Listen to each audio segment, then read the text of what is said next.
Good afternoon, everyone, and we're so excited you're here. Thank you for joining us. I'm Ashley Arax. I'm the Senior California Policy Manager at Clean Air Task Force, or CATF. And I'm looking forward to moderating today's discussion on how California can turn its vast geothermal potential into a thriving in-state industry. Before we dive into today's webinar, just a few housekeeping items. One is that the webinar is being recorded and it will be sent out to you afterwards and will also be available on our website. Second, we welcome your questions and we'll have a Q&A portion at the end. If you do have a question at any time, you can submit it into the Q&A section in the chat and we'll see it and address it at the very end during our session. All right, just a little bit about CATF. We are a global climate NGO founded in 1996 that's working to safeguard against the worst impacts of climate change by catalyzing both rapid development and deployment of low carbon energy and other technologies needed to protect the climate. Our mission is to push the technology and policy changes needed to achieve a zero emissions, high energy planet at an affordable cost. Today's webinar focuses on the opportunities that next generation geothermal could create for California and the actions needed to accelerate deployment. As electricity demand grows and the state works to maintain affordability, reliability, and progress towards its climate goals, advances in next generation geothermal technologies are creating new opportunities to develop clean, around the clock power in places and at scales that were not previously possible. Recognizing that opportunity, CATF has spent the last several years examining the role next generation geothermal could play in California and the policies needed to support its development. Through our work, we've heard a consistent message. California has all of the ingredients to lead on next generation geothermal. Exceptional geology, growing demand for clean, firm power that can complement solar, wind, and batteries, a strong innovation ecosystem, and a workforce with the skills needed to build this industry at scale. But despite all of those advantages, many projects are being deployed in nearby states in places like Utah and Nevada, where in particular early stage project development risks are easier to navigate. That raises an important question for California. If next generation geothermal is going to play a part of our state's long-term clean energy strategy, what would it actually take to build this industry here, creating the jobs, investment, tax revenue, and energy security benefits in state rather than importing them from elsewhere? That's really the backdrop for today's conversation. This new report and the focus of our webinar today explores the potential system-wide value of next-generation geothermal for California's grid and ratepayers, while also examining one of the key barriers slowing deployment today, the lack of subsurface information needed to de-risk early development. And importantly, the report focuses on a very practical question: what kinds of targeted public investment could help unlock private sector deployment at scale? I'm thrilled to be joined today by an excellent panel. We're joined by Ryan Tracy, who's the Chief Strategy Officer at Sonoma Clean Power, Ann Garth, who's the Policy Manager in CATF's Super Hot Rock Geothermal Program, and Wilson Ricks, who is the Program Manager at CATF's Electricity Program. So I will now turn it over to Ann for an overview of next generation geothermal.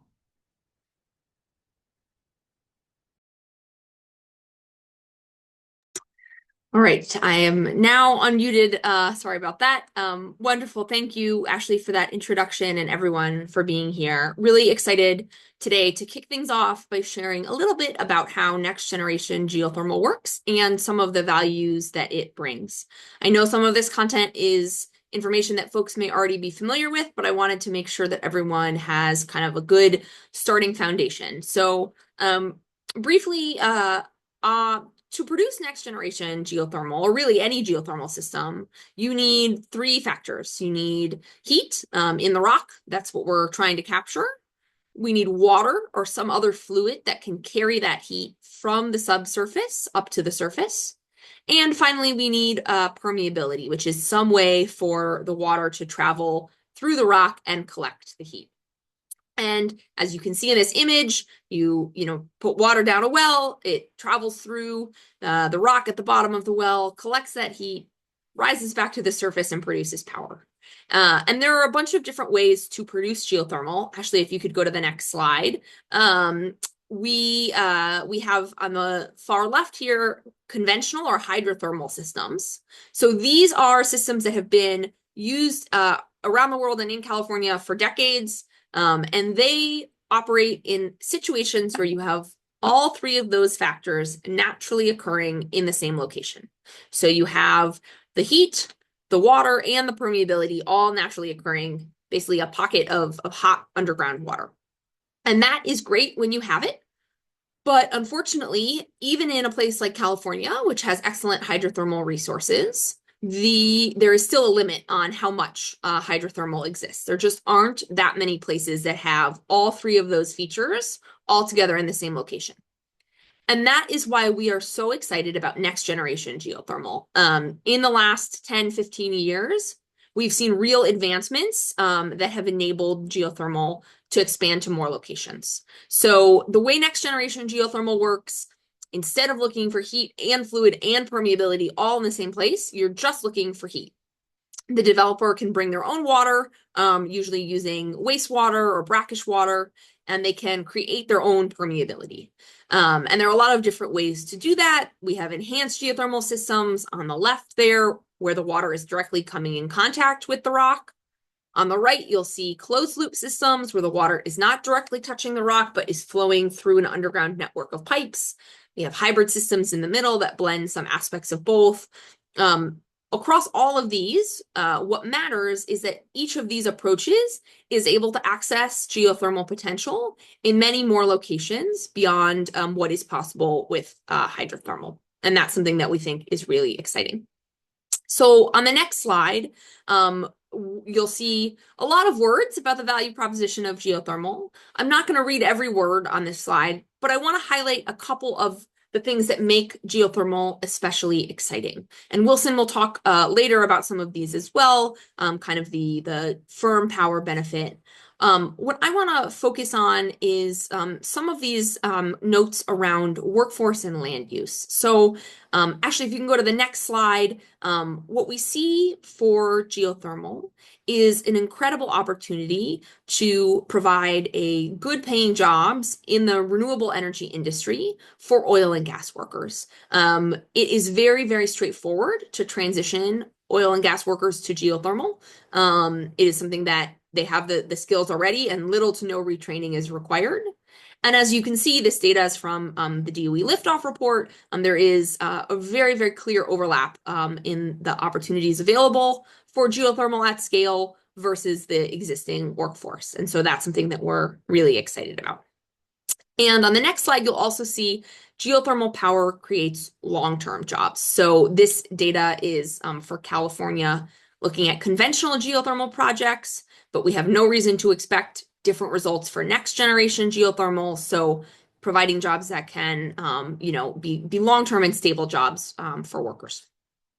And then finally, geothermal has a small land footprint. So we are obviously not saying that geothermal is the only option that makes sense. There are a lot of other great energy sources. As we'll talk about in Wilson's modeling, there are a lot of different sources that can contribute to a good energy mix for California.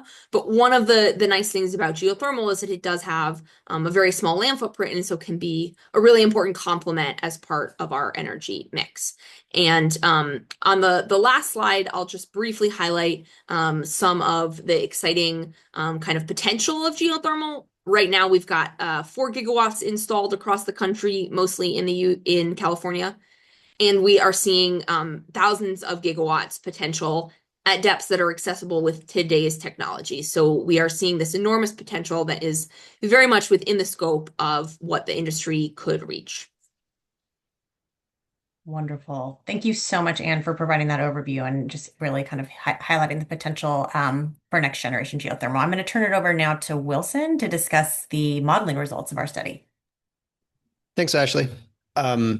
So I think one of the things we really wanted to do with this report was get quantitative with the kind of opportunity we're talking about when we look at, the question of what role next generation geothermal will play in California's energy future, and specifically the question of, what is the value of building that resource in state.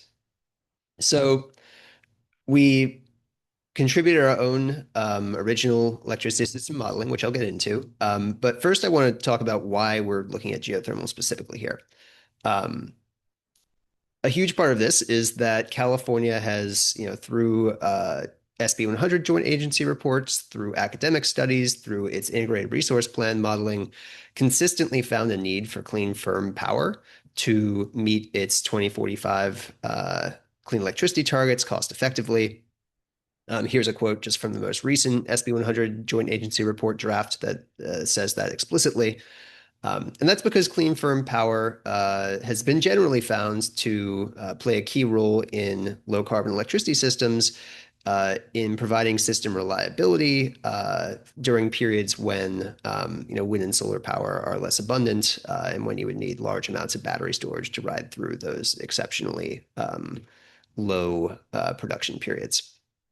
Now, despite this finding of consistent value, clean firm resources are not yet being deployed at large scale in California. The interconnection queue and current builds are dominated by, again, solar, wind, and batteries.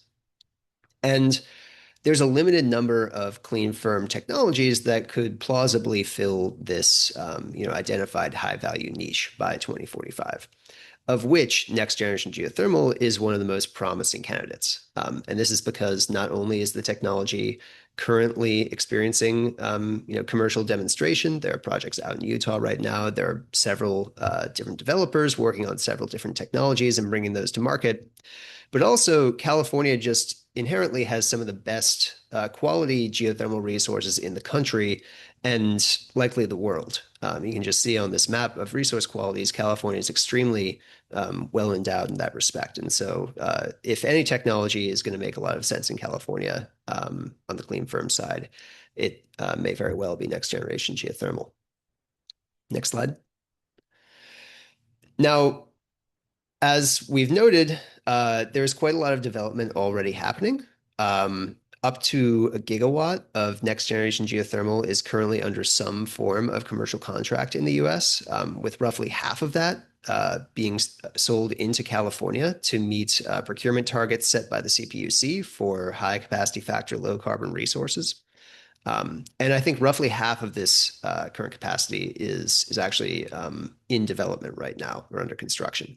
I'll note that the one green dot in California that represents a next generation geothermal project is actually located in Nevada physically. So this kind of trend where we observe California being a major anchor customer for and source of demand for next generation geothermal power, while all projects are still being built out of state, begs the question of what would be the consequences of continuing in this trend where California relies on out-of-state resources or imports of this resource, and what could be the benefits of building a local industry. Next slide. Now, to examine this, we used, again, new electricity system modeling, which we performed in the open source model GenX, that examined the impacts of the availability of enhanced geothermal power. So enhanced geothermal systems, or EGS, this is a specific next generation technology, probably the most advanced out there right now, on the achievability of California's 2045 clean energy targets. We did this within a model of the Western US that has fairly high spatial and temporal resolution to represent imports and exports, as well as a variety of potential weather conditions.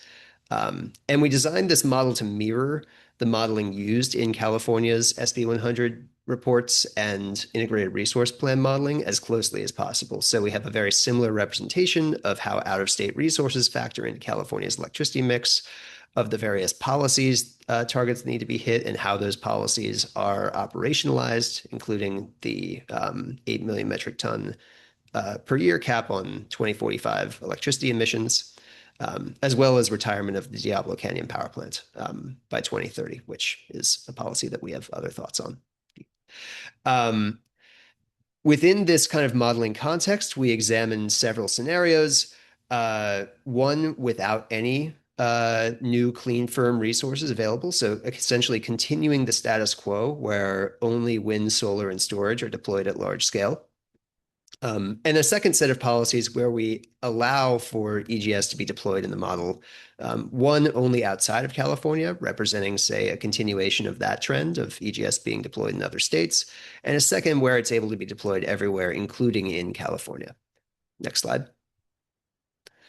Now, I just want to note that we are using a fairly wide range of assumptions here to recognize future uncertainty in the cost of different technologies. So we adopted a set of bounding scenarios where the costs of other technologies are either significantly higher or significantly lower than the assumptions used in the SB 100 reports. Though I'll note that the high resource cost scenario here is actually still generally assumes that the costs are lower than the present day. So it's really just a matter of how much they fall. Next. We also used fairly high resolution EGS supply curves. So these are EGS resources that the model has available to build when we allow it. And they're based on site specific cost estimates across a variety of locations around the Western US. We have two cost scenarios, one with a high set of costs that are based on near-term cost estimates. So essentially assuming that costs of this technology don't fall substantially between the near future estimates and 2045. And a second set of estimates that assumes kind of significant cost reductions inspired by our estimates of the costs of mature superhot rock geothermal. I'll note that you can compare the left plot here and the right to see the difference between in-state and out-of-state resources. Out-of-state EGS is more expensive, generally, in part because the resource quality is high in California, and in part because out-of-state resources require transmission costs and also incorporate the losses associated with that long-distance transmission. Next slide. So diving into the results, the kind of highest level finding is that across all of the combinations of future resource costs that we looked at, including high EGS costs, high alternative resource costs, et cetera, EGS availability reduces the annual cost of electricity supply in California substantially in all those cases. So this is the electricity supply cost, which doesn't include transmission and distribution. But it still is, represents cost reductions of $10 to $44 billion per year for California ratepayers, or 23 to 52% of that wholesale energy supply cost. And you can see that difference by comparing the leftmost column of these two panes with the right four columns. The leftmost column is a case without any new clean firm resources.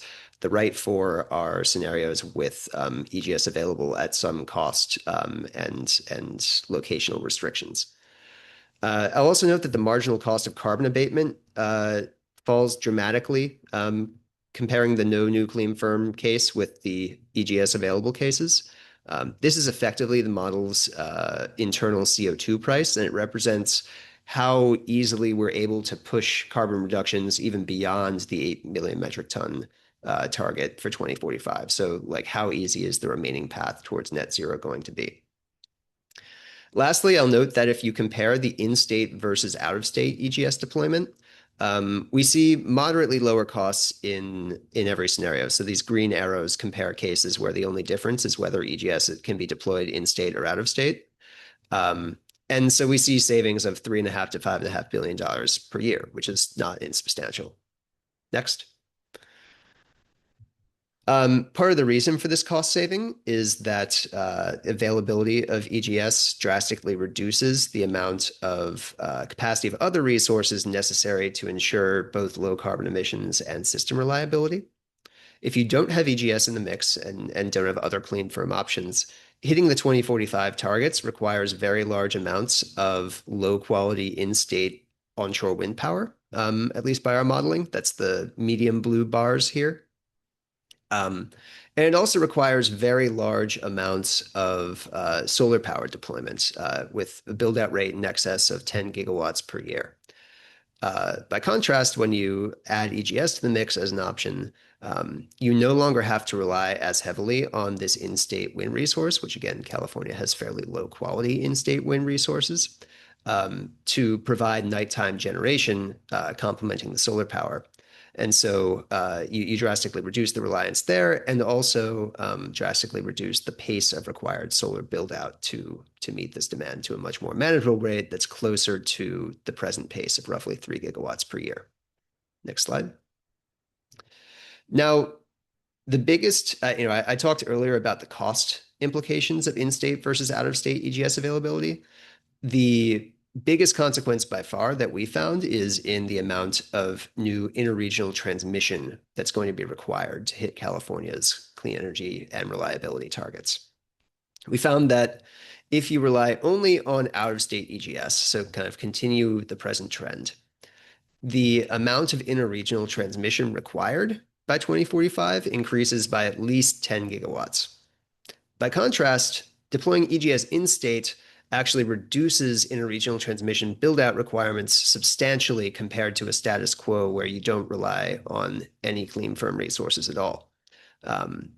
It reduces it enormously compared to a case where you're relying on EGS but building it all out of state. We see this as incredibly important because long-distance cross-jurisdictional transmission deployment is one of the most difficult clean energy infrastructure challenges we face. A good example is the SunZia line, which just thankfully came online after almost 2 decades of planning. And to kind of offer a point of comparison, the difference between building in-state EGS in these cases versus the status quo of only relying on wind, solar, and storage is a difference of at least 5 SunZias by 2045 in terms of the amount of interregional transmission build-out necessary. Next. So just to summarize this modeling, our findings were that first, generally, enhanced geothermal availability or next generation geothermal availability significantly reduces the cost of meeting California's 2045 electricity targets. This is consistent with past findings on the value of clean, firm resources. But we find specifically that in-state next generation geothermal availability reduces cost meaningfully compared to if this resource can only be accessed via imports. And it drastically reduces the amount of interregional transmission expansion necessary to hit California's targets, which again could be a major bottleneck. Now, I want to caveat by saying that other technologies could fill a similar role here. Other clean, firm resources could provide that value in state. But geothermal is among the most promising, as we discussed earlier, and we really only have so many shots on goal. There are only so many candidate technologies, and so our opinion is that California should have a strong interest in doing what it can to ensure that these resources are available when they're needed. And now I'll pass it off back to Ashley. Thank you so much, Wilson. Yeah, those are some pretty eye-popping cost savings. Appreciate you going over that. I will now turn it back over to Anne to discuss how subsurface mapping actually could be a critical unlock for this industry. Anne, over to you. Wonderful. Thank you, Ashley. So yes, here to talk a little bit more about building a local industry. And I think the obvious question, if you have just listened to Wilson's presentation about geothermal and how great it is and all of the value that it can provide to California, the obvious question then is, okay, if geothermal is so great, why hasn't it been deployed? And actually, if you go to the next slide, the reason that geothermal has not yet been deployed at a wide level across California and the US as a whole really comes down to a structural mismatch between the types of financing that are needed and the types of financing that are available. So the fundamental need to deploy next generation geothermal at scale is private investment. As with any other large infrastructure project, you need investment to actually cover the cost of building that infrastructure in the first place. And that's certainly the case with geothermal, as it is with other industries. But there are 3 features of geothermal deployment that create problems with financing. The first is the high upfront CapEx. The second is that returns are coming in slowly over the course of a decade-long PPA or multi-decade-long PPA. And the third is that next generation geothermal is and is certainly seen by investors as risky. And the combination of those 3 factors together makes financing challenging. any two of those three factors, there is more access to finance, but all three together, there is relatively limited investment available. And the other kind of impact of that is that the investors who are willing to invest can charge a premium. And so cost of capital can be high for the investment that does exist. And the good news is that this is a solvable problem. Investors are waiting. They are ready to jump in as soon as geothermal is de-risked. So we at CATF speak regularly with investors, and they are basically standing, on the sidelines watching and ready to lean in as soon as geothermal is de-risked. And so if we're able to de-risk next generation geothermal, basically that item number 3 on that list, we can crowd in private capital. And this is exactly the right role, in our opinion, for the public sector to play, helping do that early de-risking so that the private market can kind of come in and take it from there. And there are a lot of pieces of de-risking. Transmission access is really important. Regulation and ensuring that the regulatory system is predictable, clear, and efficient is really important. CATF has done a lot of work on all sorts of barriers and how they can be addressed. But the one that I would like to really highlight and focus on today is around, as Ashley mentioned, subsurface mapping and characterization. So if you could go to the next slide, the role of subsurface knowledge is really important in geothermal deployment. When we think about infrastructure and kind of deploying new technologies, we're used to thinking about first of a kind and nth of a kind, right? The first of a kind project that you build or widget that you build, whatever it might be, will be more expensive, will take longer. And then as you keep learning by doing, costs come down a cost curve. And once we reach nth of a kind, those things are more affordable. And that is certainly the case in geothermal. And in fact, you can see on the right-hand side here, this graphic from Forge, which is a DOE-funded testbed out in Utah. And as you can see, the time, which is money, when it comes to drilling. So the time and therefore the cost has rapidly gone down from their first well back in 2017 through 2022 through their fifth well or fourth well there. And so that learning curve is starting to kick off. And other projects, for instance, Fervo Energy's project located right next to this site has continued to show these learnings, and we're definitely on a trajectory of reaching learnings that are kind of at standard oil and gas rates. However, in the unique case of geothermal, it's not just first of a kind and nth of a kind that matter. The other really important category for geothermal is what I call first of a region.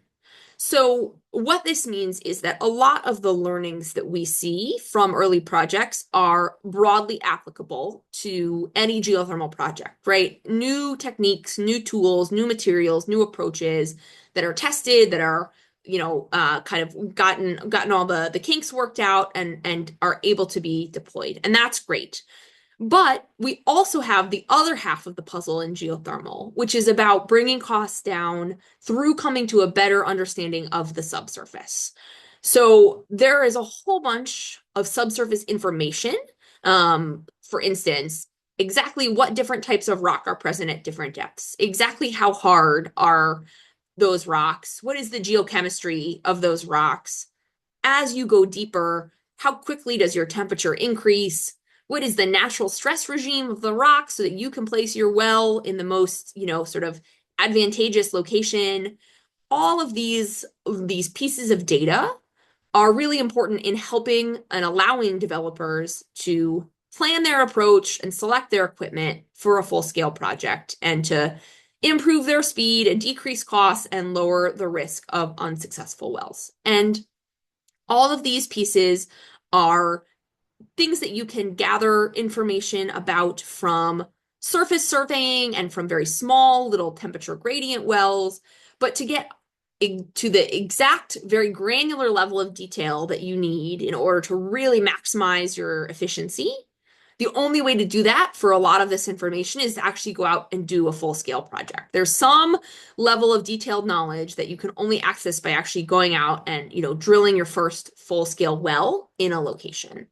And so what that means is that the first couple of wells in any new region are always going to be a little bit more expensive than the later wells. And if you go to the next slide, Ashley, we have a kind of graphical representation of that. So if you imagine this blue line sort of represents the first project, ever for next generation geothermal. Of course, the costs are going to be a little bit higher because, it's a new project. There's a lot to learn. This is a new technology. And then as you drill more wells and get more experience and the developers learn more about how to kind of approach things, the costs will come down that learning curve. Now let's look at the green line. The green line represents the first project in a different region. So the blue line is the first project ever. The green line is the first project somewhere different.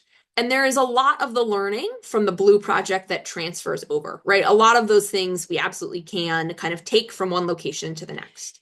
But there is some level of knowledge that is, as I was saying before, that is specific to that location. And so even once you get to the pink line, which represents kind of, nth of a kind geothermal, once we've done a lot of geothermal projects in a lot of places, even for that pink line, when you go to a new location, a new geologic region, the first couple of wells are going to cost a little bit more money than the later wells do because there's some level of knowledge that is just specific to the subsurface. And that has pretty big implications for investment because there are not that many investors who want to fund the first project in a new location, right? Well one on any of these curves. They would much rather fund well 10 after the costs have come down and have reached, lower and kind of more affordable. But that is a problem because we, as folks who care about geothermal and care about producing clean, firm power, we want geothermal to scale. And in order for geothermal to scale, we need to expand to new locations. We can't just do projects in the same places that we have done projects before. And so we need to be scaling geothermal to new locations, but that private investment is not always as interested in funding early projects in new locations. And so that is where we see a really important role for public policy. And with that, I will turn it back to Ashley.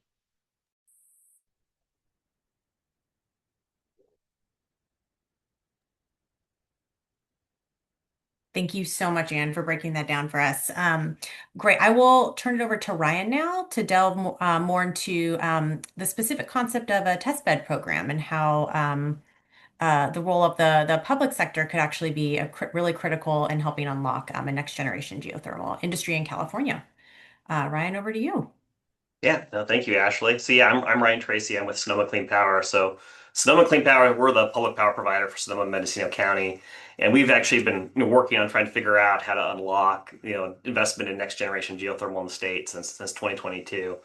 And I think it's difficult to understate the impact the state's demand side interest in geothermal has been. The PUC mandates that Wilson went over has been driving the type of investment out of state to really de-risk this technology. But as a load serving entity, really looking for cost effective clean firm options to meet our climate targets, we really see a need for more supply side solutions to be able to create more of these projects and specifically attract interest in the state. So really excited that Clean Air Task Force has put together a really great characterization of the potential opportunity here. So I'm going to specifically talk about a concrete policy proposal that some Clean Power, Clean Air Task Force, and we've organized a coalition. I recognize a lot of names from other coalition partners on this call that we've put together to really create a leading showing leadership in solving the solution and trying to drive investment in the state. And did a great job talking about some of the issues with navigating early project financial risk for next generation geothermal development. This graph on the right does a good job of kind of showing this. This shows kind of at the mature as a geothermal project matures. You've got the rainbow colored view of risk, and then you've got this dashed line of cost requirements. And there's this pinch point, during the appraisal process where you have to see a big uptick in investment to be able to fund the types of subsurface activities. As Ann mentioned, I think really drilling, a well that's similar to the types of wells you're going to need for your development is what you need to do to not only collect the geologic data, but also understand, the execution, what drill bits you're going to use, what are the costs that you're going to put in your pro forma. That's a significant investment, and you have to do that with a significant amount of risk. Now, as soon as that activity is done, you've greatly risked the project, and then you can really progress kind of on your journey to bankability and unlock a lot of different investment partners. So this is a clear need, not just in California, but more broadly. And we see this as an opportunity actually for California to kind of step in and provide industry with a tool that specifically attracts opportunities in the state. So our proposal is to set up a state-funded program for a 50/50 cost share for geothermal exploratory and appraisal drilling, specifically targeted at this phase where there's a significant increase in the amount of investment, but there's some risk. And in talking through this with industry partners, that 50/50 cost share is a significant advantage to the status quo and can really unlock a lot of opportunities and scalability. And thinking how to deploy this tool most effectively, we really wanted to target some of these next generation geothermal opportunities that have gigawatt scalability. The idea that we're not beholden to unique geologic conditions that conventional resources require, but different basins and geologic regions where if you're able to prove success and figure out how to drill next generation geothermal wells, it can lead to gigawatt scale development. And to be able to have the kind of catalytic impact, having data collected and experience obtained through drilling one well, and then having catalytic impact from other industry partners, we're really looking to the Forge project in Utah as an analogy, where all the data, all the execution, all the drill bits, all the information is shared publicly for the benefit of other developers that would want a site nearby. We think that a one-time setup of $40 million could provide sufficient funding to unlock this in 4 different California geologic settings. As Ann said, a lot of these different learnings are location specific, and California has more than 4 gigawatt plus type scale regions for next generation geothermal. So the idea of being able to create, 4 different starting points for industry to build upon and meet the needs, the clean firm needs of the state, I think is very compelling. And I think just for context, for that 40 million, I think there's PPAs right now signed with out of state next generation geothermal projects, that represent ratepayer funds of 300 to 400 million dollars per year. That we're already using ratepayer funds to be able to finance these projects out of state. So, compared to, a 40 million investment to attract, internal investment, this is very compelling. I think an important consideration too, to make sure that, this funding, every dollar has the largest impact, is to pair this with, some focus on overcoming some of the permitting constraints California, has a past of dealing with. I think industry, when they're thinking about deploying capital in California, that permitting risk is also something that's really apparent. So I think, not only giving industry access to this funding tool, but also pairing it with a commitment to make sure that it doesn't get stuck in a bunch of permitting issues is important, and it needs to be a part of the solution. So to go over, some of the benefits we see of this sort of solution. So, I think one key one is to improve the competitiveness with other Western states. So this pinch point we're talking about with industry is actually recognized also by the Department of Energy. They just actually released early in February, they announced $170 million specifically for geothermal projects to be able to navigate some of these early risks. But I think, understanding the current reality of the political, system and thinking about the politics in DC, I think a lot of that funding is probably going to go to other Western states. So if we're trying to be able to, create competitiveness, trying to drive investment from this industry to California, it's important that we have an alternative and we have a state-funded program. I think also, some states, I think just this last month, for states in the Mountain West announced their own consortium to be able to create tools to help navigate these early project risks. So again, I think if California does not have some tool to be able to help industry with these early risks, we run the risk. We run into a situation where industry is going to keep looking for investment opportunities in other states. Um, the One of the other big benefits is the state needs to make a lot of decisions on transmission planning. Wilson talked about just the amount of transmission needs that can swing versus if you have in-state or out-of-state by 10 gigawatts. Even within the state, I think there's a lot of decisions that need to be made on strategic investments, upgrades to the backbone of the grid, access to some of these resource areas. And I think a really important benefit to the state would be getting results um, from the types of early technical activities funded by this sort of program to be able to tell the Public Utilities Commission that, hey, this area is very viable, or that maybe there's area that is not viable, and that would help prioritize transmission planning because even the in-state transmission process, is a 5+ year process to get some of the transmission lines built. And you see this map here on the right. This is looking at that same EGS suitability with the California transmission high voltage transmission system superimposed. And some of these areas do have some connectivity, but we'll need to bolster that to be able to meet the future needs. And then, I think the thing that, Wilson characterized so well is the potential ratepayer savings from being able to minimize costs. I think California, he's shown that both has, better resource quality and has an opportunity to minimize, transmission costs. And, even that kind of delta between out of state and in state, that $3 billion a year per year of savings of being able to build infrastructure in state is really meaningful when thinking about how to decarbonize affordably. And I think that also goes to the state climate targets. I think all of us want to be able to maintain focus on getting to 2045. And EGS is such an important tool and be able to unlock that in the electric sector. So yeah. Thank you so much, Ryan, for really crystallizing a clear policy opportunity and also creating a bit of a FOMO moment for California, which I think is part of this too. So really appreciate all of the panelists here. We're going to now turn to the Q&A portion of the webinar. Um, so, okay, great. We have a question from Woody Hastings, the Climate Center. So he has questions related to the geographic flexibility and scaling projects in both directions. So can someone speak to the concept or approach, given the geographic flexibility of next-gen geothermal, of avoiding socially or environmentally sensitive areas from the get-go by prioritizing exploration or development in least conflict zones in areas and or close to the built environment? So maybe we can take that piece of it first.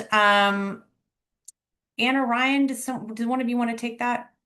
I can Yeah, go for it. I can jump in and then Ryan can fill in whatever I miss. I think there's a lot of geographic flexibility for next gen geothermal kind of once it reaches full deployment scale. I think the early couple projects, it's nice to do those in places where it's real low hanging fruit.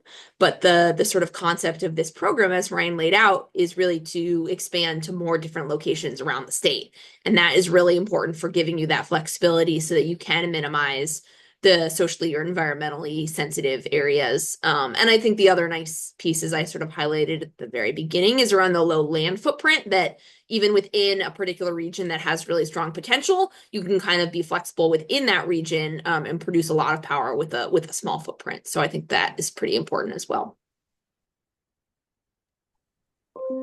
Great. Yeah. Ryan, anything you want to Yeah, I add don't on? think a whole lot to add to that, except I think a lot of hydrothermal conventional projects do occur, where there's surface manifestations, springs that both have cultural significance and potential unique biological conditions. And I think, as Ann mentioned, I think a lot of next generation geothermal is probably going to start near some of these hydrothermal fields, but within those regions they have a lot more flexibility. Whereas conventional projects are specifically targeting fractures and subsurface connectivity that is geographically limited. The types of targets for next generation geothermal allow more flexibility to be able to move away from some of the more specifically sensitive areas. So I think that's an important, advantage that we're keeping in mind. Great. Appreciate you both. The second part of this question is sort of regarding the scaling potential. So we've talked about how, there's really been kind of like gigawatts on the table of potential of next gen geothermal. Um, this question is talking about the kind of the opposite end of that. How, projects that are sort of at the tens of megawatts level for more community serving deployments. Like can we talk about the degree and potential there? And things like serving like microgrids and all of that. So maybe I would say honestly anyone on the panel who feels they can jump in. Feel like you could all address this, your expertise. Yeah, no, I can jump in. So I think we are, at first really interested in the gigawatt scale because that's really where you get these learning curve, advantages where you're doing, repetitive wells and you're learning how to do things very quickly. And I think what we have found is that there are specific conditions and learnings to each geology. So, I think there's a lot of stuff that we've learned from Forge, that can be translated to California, but it's not enough. There's going to be specific issues we have to solve for the California geologic environment in these different basins. So I think when thinking about going to kind of the megawatt, resiliency scale, I think you do run into an issue where, you have to reset some of your cost expectations. You're potentially going to have to learn, specific conditions for that specific site. But that said, also, you have an outsized resiliency benefit. There are, we can think of in our own territory, there's regions that are not well connected to the grid, and geothermal is a great resource to think of as a potential, resiliency play. So I see that as, definitely something on the menu as well. Great. Appreciate that answer, Ryan. And thank you for the question, Woody. The next question comes from Benny Johnson. Is there federal funding opportunity for California exploration? Anne or Ryan? Yeah. Anne, do you want to take this one? Yep. Yeah, I think as Ryan mentioned, there is that federal program that was just released recently, and so there's definitely an opportunity there. But I also know that were a lot of applicants to that program, and so it's a real open question of how much, funding California projects might or might not receive. And there is certainly, even if some of that federal money did come to California, it's a large state. There's a lot of locations that could have geothermal potential, so there would still be, I think, a need for more state support if we wanted to really like see how far we can get with geothermal in California. Definitely a role for the state government as well. Thanks so much, Anne. All right, next question. Ryan, you touched on the improvements to the permitting certainty that would, that be beneficial to company, the proposed state investments. So can you talk about a little bit more, like how deep of a dive have you done on that in terms of some of the biggest sticking points for next gen in California? Yeah, no, happy to do that.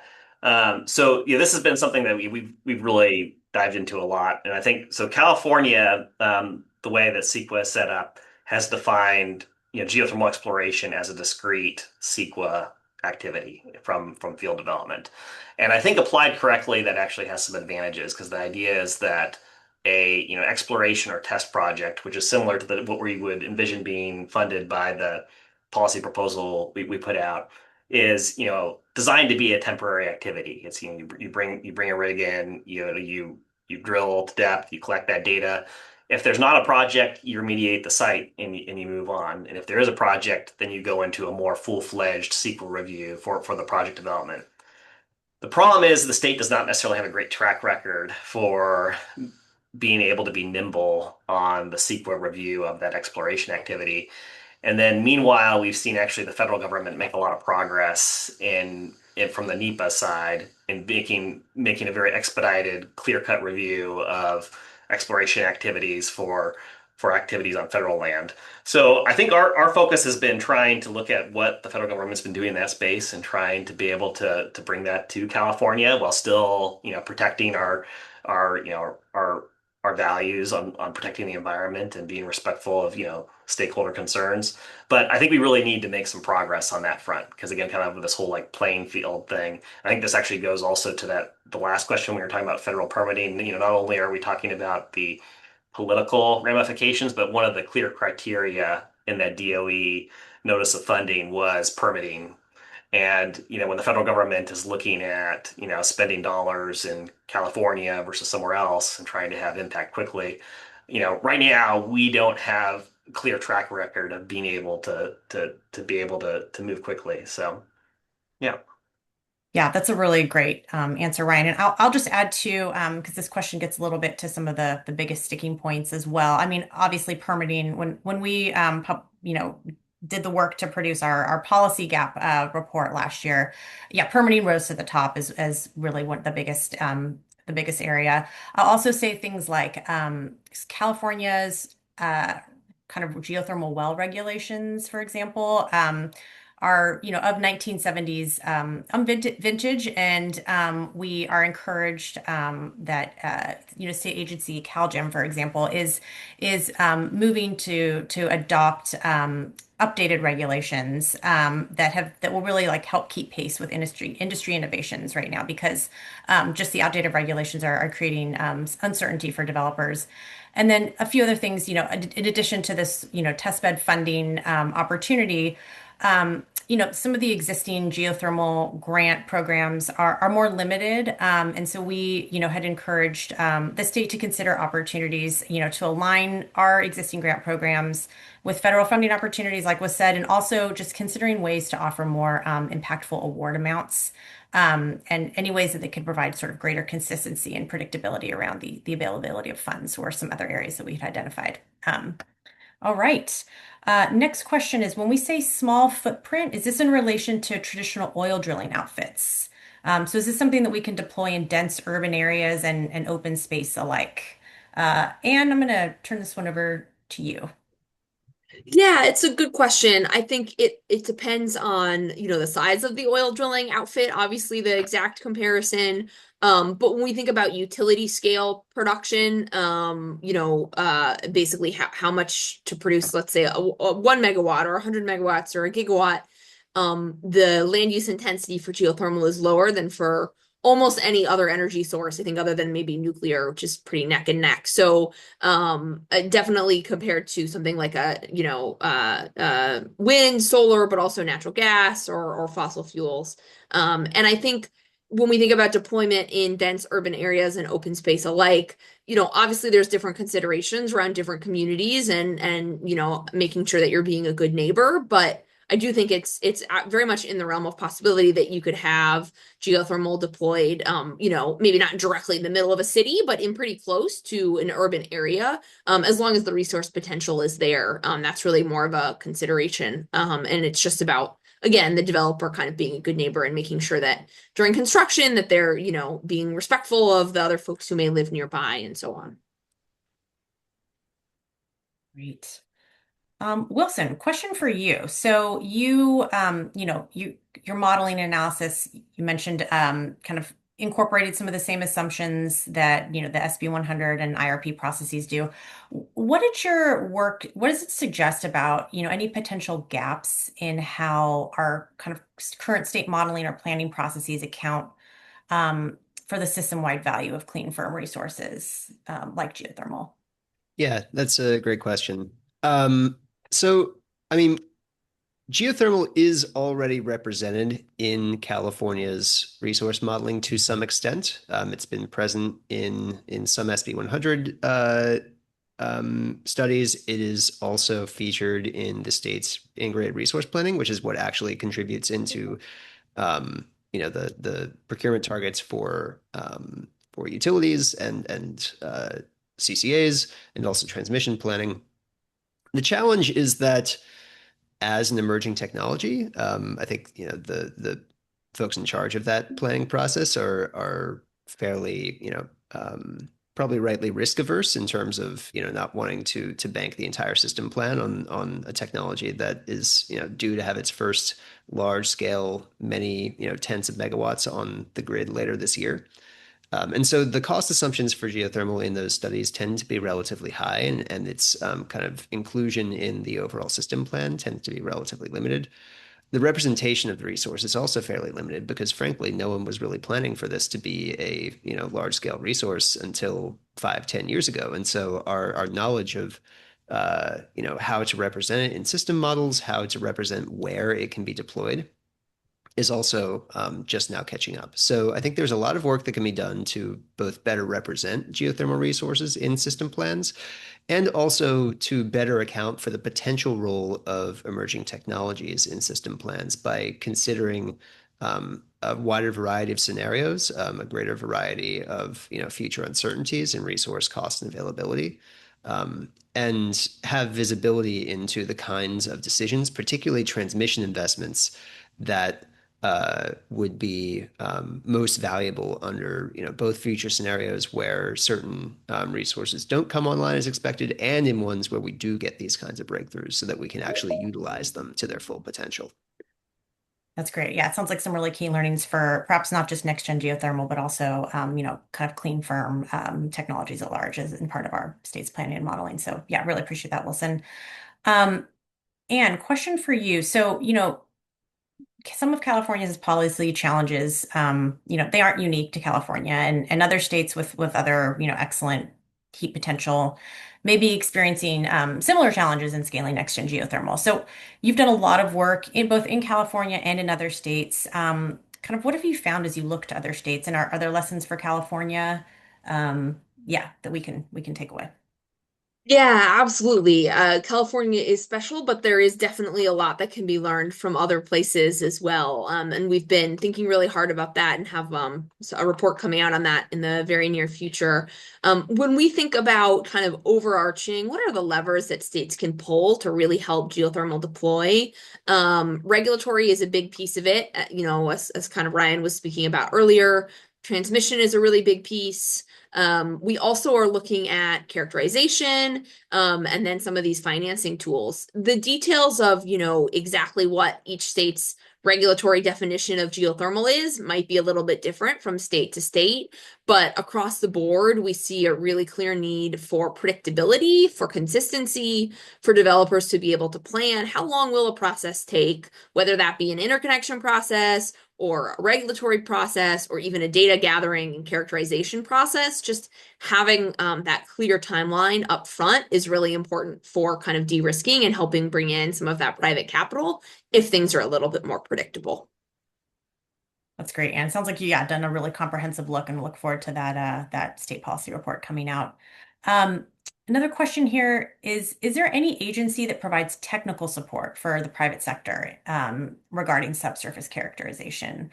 And I know there was some findings in your report on this, so maybe I'll turn it over to you to answer this one. Yeah, absolutely. I think there are different pieces of it that different agencies kind of have. So one thing I'll note is that state geological surveys have a lot of subsurface data that could be, digitized or made more publicly available. So that's definitely one opportunity that's in California and many other states. Regulatory agencies as well, right? Like in California, maybe CalGEM might have access to some data. So, that's some historic or existing data. We also see the opportunity to collect more data through, mapping, for instance. An airplane with a scanner can gather some data, or people, on site with the equipment can gather some data from the surface about the subsurface, and that could happen through USGS at a federal level. It could happen through state geological surveys, but in order to get, all of the data you need, you ultimately do need to be kind of doing, semi full scale projects. And so that piece of it is kind of where you need to bring in the private industry more. But some of those earlier pieces, definitely there are some state agencies that can support or help make that happen. Great. Okay. All right, well, we are about at time. So I just wanted to thank again these panelists for your presentations and your time, and also just everyone that joined today and your interest, and the folks that asked some really great questions. So, if you or anyone in your organization would like to learn more about what we discussed today or our reports, please reach out to CATF. And we'll be sharing a recording of this webinar, and it'll be emailed in the next few days. And please feel free to forward it to your colleagues. So again, thank you all so much for joining, and we'll talk to you soon. Take care.